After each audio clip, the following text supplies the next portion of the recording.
ఇంకోటి చెప్పండి, అంటే ఇటీవల కొద్దిమంది అంటాం ఏంటంటే ఉత్తమ్ కుమార్ రెడ్డి గారు పిసిసి ప్రెసిడెంట్గా ఉండి అనేక కార్యక్రమాలు చేస్తున్నప్పటికీ కూడా అధికార టీఆర్ఎస్తో ఆయన కొంత లోపాయికారిగా ఒప్పందం కుదుర్చుకున్నారు అనేటువంటిది బయట వినపడుతుంది. అది మీ దృష్టికి ఉత్తమ్ వచ్చింది? కుమార్ రెడ్డి గారి గురించి it's completely false. You are not అసలు aware? రాదు, అట్లాంటిది రాదు. నేను ఛాలెంజ్ చేస్తాను. అంటే ఎన్నికల సమయంలో ఆయన వెహికల్లో కొన్ని డబ్బులు బానెట్లో పెడితే అవి కాలిపోయినటువంటి కేసు ఉన్నది. ఆ కేసుని సప్రెస్ చేయడానికి, దాని కేసుని ముందుకెళ్ళనివ్వకుండా ఉండటం కోసం టీఆర్ఎస్ ప్రభుత్వంతో ఉత్తమ్ కుమార్ రెడ్డి గారు కొంత మిలాఖత్ అయ్యారు, లోపాయి గారు ఒప్పందం కుదుర్చుకున్నారు అని. అయితే ఇది ఎవరైతే ఈ ఆరోపణలు అన్నిటికీ ఇప్పుడు ఒక ఫాల్స్ స్టోరీని మనం అది ఫ్యాబ్రికేట్ చేసి దానికి నన్ను సమాధానం చెప్పమంటే I don't want to take part. But there is a case అయితే ఉంది కదండి. లేదండి, అది అయిపోయింది. It's nothing, it's gone and over. So there is nothing pending, nothing. So అంటే కొట్టేశారు అది. వాట్ వాజ్ దేర్ అందులో ఏముందని. ఓకే, మనకు సంబంధం లేని విషయం మనకి ఎట్లా. కానీ దాన్ని ఇంకా ప్రతిపక్షాలు అంటే మీ ప్రత్యర్థి పార్టీలు ఏం దొరుకుతలేదు కదా. ఓకే, ఏం లేదు కాబట్టి ఏదో ఎప్పుడుదో ఏదో అయినది ఎవరికో ఉన్నది మనం నెత్తికి రాయాలంటే అందరి మీద అట్లా రాయొచ్చు. So I don't want to answer all this. అంటే మనకు వర్తించదు అది. కానీ ఇటువంటి ఆరోపణలు విన్నప్పుడు మీకు ఎలా అనిపిస్తుంది? అంటే మీ భర్త మీద ఇటువంటి ఆరోపణలు ఎవరైనా వ్యక్తిగతంగా చేసినా అంటే మీరు అంటే పాలిటిక్స్లో ఇది ఒక సహజం అనుకుంటారా, లేకపోతే కొంచెం బాధపడతారా?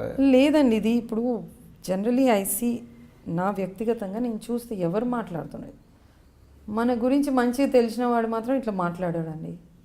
ఇప్పుడు పుకార్లు విని ఎవరో సంబంధం లేని వ్యక్తులు ఒక టాపిక్ ఉంది కదా మాట్లాడాలి దాని గురించి అని మాట్లాడితే ఐ డోంట్ కేర్. ఇప్పుడు ఇది వాస్తవం, ఇప్పుడు మనం చూస్తున్నాం కూడా. ఏదన్నా నెగిటివ్ గురించి మాట్లాడమంటే 10 మంది వస్తారు డిస్కషన్ ఒపీనియన్స్ చెప్పడానికి. అదే మంచి గురించి మాట్లాడమని ఇద్దరే ఉంటారు. దాన్ని దట్ ఈస్ ద సొసైటీలో ఉన్న ఇది. కాబట్టి అవన్నీ పట్టించుకుంటే వీ కాంట్ గో ఫార్వర్డ్. అది part and parcel of the politics అంటారు నడుస్తుంది. But see one thing is, మనము పైన పోయినాక అక్కడ ఆన్సర్ చెప్పుకోవాలి. అదొక్కటి మన నెత్తిలో పెట్టుకొని ముందుకు పోవాలి. పైన అంటే అధిష్టానం లేకపోతే దేవుడు దేవుడి దగ్గర. సో అంటే మీరు అంత ఫిలసాఫికల్గా I look at it like that. Otherwise ఇక్కడ ఇన్ని you are negative answerable to the God అంటారా? అంతే కదండి. బికాజ్ మన తల్లి but in a democracy you are answerable to the public అండి. అబ్సల్యూట్లీ. ఇది answering God is a subset. ఇవన్నీ దాని కిందనే వస్తాయి కదా. ఇవన్నీ కరెక్ట్ ఉంటేనే అక్కడ మనం ఆన్సర్ చేయొచ్చు కదా. సో ఇవన్నీ కరెక్ట్ చేస్తేనే కదండి అంతవరకు అవకాశం కూడా వస్తుంది. కానీ చెప్పండి, అంటే మీరు అన్నారు నెక్స్ట్ ఎలక్షన్స్లో కాంగ్రెస్ డెఫినెట్గా వచ్చే అవకాశం ఉందంటున్నారు. ఎస్. అంటే దానికి ఏంటి బేసిస్ ఏంటంటారు? ఫెయిల్యూర్స్ ఆఫ్ ది గవర్నమెంటా, లేకపోతే ఇంకేదన్నా కాంగ్రెస్ పార్టీ బలం పుంజుకుంది అని అనుకుంటారా? ఎందుకంటే మీకు కాంగ్రెస్ పార్టీ వల్లనే తెలంగాణ వచ్చిందన్నప్పుడు కూడా మీకు అధికారం రాలేదు. ఇప్పుడు టీఆర్ఎస్ ప్రభుత్వం వచ్చిన తర్వాత కొన్ని న్యూ స్కీమ్స్ పెట్టి కొంత తెలంగాణ అస్తిత్వాన్ని, తెలంగాణ యొక్క దీన్ని ఇవన్నీ చూపించిన తర్వాత కాంగ్రెస్కి ఓటేస్తారంటారా? అందులో బహుముఖమైనటువంటి అంటే బహునాయకత్వం ఉన్నటువంటి కాంగ్రెస్ పార్టీలో. అంటే ఇది ఒకటి కాంగ్రెస్ ఇచ్చింది అందరికీ తెలుసు ఫస్ట్ నుంచి కూడా. సోనియమ్మ గారు లేకుంటే అసలు ఈ డెసిషనే ఉండేది కాదని అందరికీ తెలుసు, గుండెల్లో ప్రతి ఒక్కరికి తెలుసు. సరే, మన ఎలక్షన్ విధానం కూడా మనం చూడాలి. తెలంగాణ ప్రజలు చాలా అమాయకం కంపేర్ టు ఆంధ్ర సైడ్ కానీ ఏదైనా. మన నిత్యం ఇండియన్లో దీంట్లో కూడా మనం తెలుసు. వాళ్ళు అందరినీ చాలా నమ్ముతారండి. Simple people. మీరు వచ్చి నాకేమన్నా చెప్తే మిమ్మల్ని నమ్మేస్తారు. తెలంగాణ ప్రజల్లో అదొక క్వాలిటీ.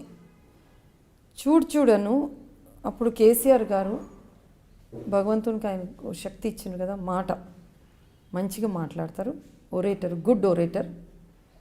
ఎక్కడ పోయినా సామాన్య ప్రజలకి అర్థమయ్యే భాషలో కానీ ఆ యాసలో కానీ తను అన్ని స్పీచెస్ డెలివర్ చేసిండ్రు about certain problems. So definitely ఇప్పుడు తెలంగాణ వచ్చేసింది, తెలంగాణ ఇచ్చిండ్రు Congress. That was a big thing అప్పుడు.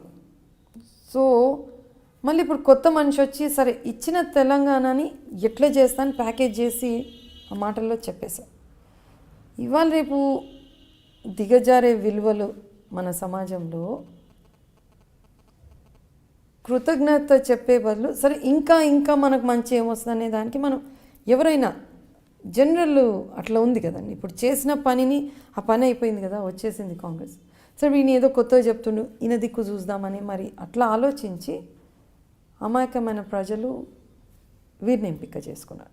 ఎక్కడైతే మనం కృతజ్ఞతా భావంతో ఈ పార్టీకి వాళ్ళు వేయాలన్న ఓటుని ఈయన మాటలు నమ్మి ఇంకా మెరుగు ఉంటుందేమో అనే మాటలు నమ్మి ఇటు ఓటేశారు అంతే తప్ప కాంగ్రెస్ తెలంగాణ ఇచ్చిందని ఎవరు మర్చిపోలేదు, అందరికీ తెలుసు. సరే ఏమైందంటే ఈ మధ్య కేసీఆర్ గారు వచ్చినాక డెమోక్రాటిక్ ప్రాసెస్, రాజ్యాంగ పద్ధతులు ఉన్న రూల్స్ కానీ కర్టసీస్ కానీ ఒక రెస్పెక్ట్ ఇతర పార్టీలకు కానీ వ్యక్తిగతంగా లీడర్స్కు కానీ అసెంబ్లీలో కానీ బయట కానీ మాటల్లో కానీ ఏమీ లేదు అనేది తెలిసిపోయింది ప్రజలకి. సో డెఫినెట్లీ నాకైతే గట్టి నమ్మకం ఉంది, ప్రతి హ్యూమన్ బీయింగ్ కూడా అది బాగా చూసినారు వీళ్ళ పరిపాలన ఎట్లుంది. ఎందుకంటే ముందు కాంగ్రెస్లో ఏమైంది, ఎస్ చాలా స్కీమ్స్ తీసుకొచ్చినారు బట్ అది అమలు చేసే దాంట్లో పూర్తిగా విఫలమైంది.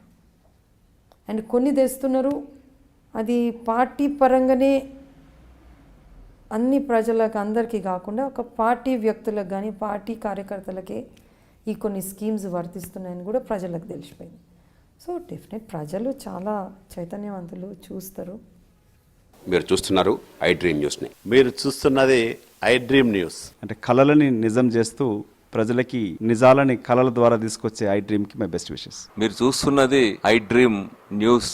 మీరు చూస్తున్నారు I dream channel. For more videos, please subscribe I Dream. మరిన్ని వీడియోల కోసం ఐ డ్రీమ్ని సబ్స్క్రైబ్ చేయండి. Please subscribe I dream. And I'm very much satisfied with the way interview went on. Kindly subscribe to I Dream. For more videos, subscribe to iDream. and loads of fun entertainment and content. Do watch iDream.